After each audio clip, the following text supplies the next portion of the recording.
Tema 5 minutos, ditadura civil-militar é o papo de hoje, tá? E pra aula mais completa é só você curtir aí o canal. Vamos lá, olha só, 31 de março de 1964, os militares, capitaneados pelo exército, aliados de uma elite classe média ligadas ao DN, derrubam o governo de João Goulart. Inicia-se aquilo que, segundo ele, seria um governo transitório para poder limpar o Brasil da ameaça comunista. Vai ser transitório sim, vai levar só 21 anos, certo? Entramos então na ditadura civil-militar, com 5 presidentes: Castelo Branco, Costa e Silva, Médici, Geisel e Figueiredo, beleza? E o que cada um desses trouxe nessa fase que é importante para o nosso resumo? Castelo Branco é o cara que vai ali organizar a ditadura militar, certo? Vai criar, por exemplo, os primeiros 4 atos institucionais, ou AIs. O AI1, o AI2, o AI3 e o AI4. O AI2, fundamental para você. Eu vou criar o bipartidarismo no Brasil. A Arena, governo favorável, partido favorável ao governo, e o MDB, a oposição consentida. O que a galera que diz que não é ditadura fala que não é porque tem partido de oposição. Passada de pano clássica. O AI4 de 67 vai ser uma nova Constituição que vai incorporar o que tinha sido feito até então. Eu tenho uma oposição política chamada Frente Ampla, que vai juntar Carlos Lacerda, acredite se quiser, a João Goulart e JK, certo? Fechado o governo do Castelo Branco, entra o nosso querido Costa e Silva, onde a galera começa a perceber que esse papo de transitório não é tão transitório assim. Qual é a grande questão aqui, certo? Eu passo a ter alguns movimentos de oposição, principalmente em 1968, com o assassinato, com a morte do estudante secundarista Edson Luiz, com a passeata dos 100 mil, e o caso Márcio Moreira Alves, deputado do MDB, que propunha um boicote ao regime militar. A reação militar a isso é simplesmente a decretação, em 68, do ato institucional número 5, o AI-5, a ditadura total. Fim do habeas corpus, censura, não tem mais mandado de segurança, certo? Beleza.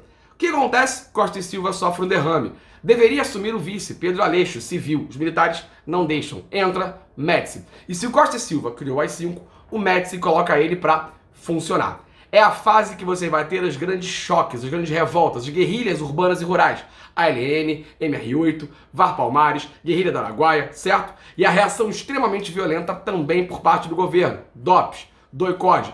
Tudo isso meio disfarçado por um papo chamado de Milagre Econômico Brasileiro. Um programa econômico no qual você teve uma entrada maciça de capital estrangeiro do Brasil, elevando o PIB. Cuidado, tá? Elevei o PIB e também a concentração de renda. Maior PIB não significa melhor distribuição de renda, certo? Tudo isso também disfarçado pelas chamadas obras faraônicas. Ponte de Niterói, Itaipu, Transamazônica, certo? Os slogans ufanistas, Brasil é meu deixo, ninguém segura esse país, o Brasil é o país do futuro, o futuro chegou. E a Copa de 1970, usado a exaustão como propaganda do governo, certo? Médici, então, fecha seu governo.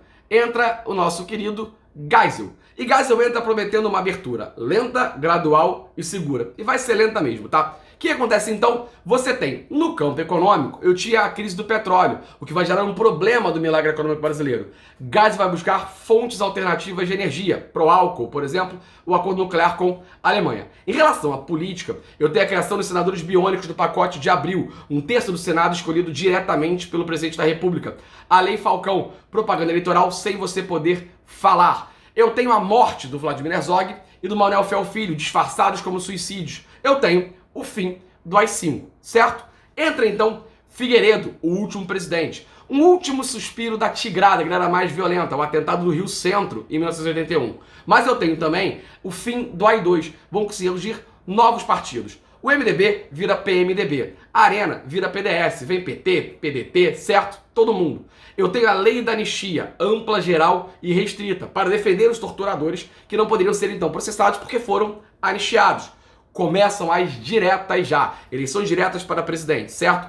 Capitaneadas da emenda Dante de Oliveira, que pedia diretas já. Eu não aprovo, o que eu aprovo é uma eleição de um civil, porém de forma indireta, certo? O PMDB vem com Tancredo, o PDS vinha com Maluf, gera uma dissidência, forma-se uma frente liberal que apoia o PMDB com José Sarney. O que acontece então? O PMDB vence. Tancredo é eleito presidente. Primeiro presidente civil pós-ditadura, porém eleito de forma indireta. Cuidado com isso, beleza? Abraço, ufa, 5 minutos e foi.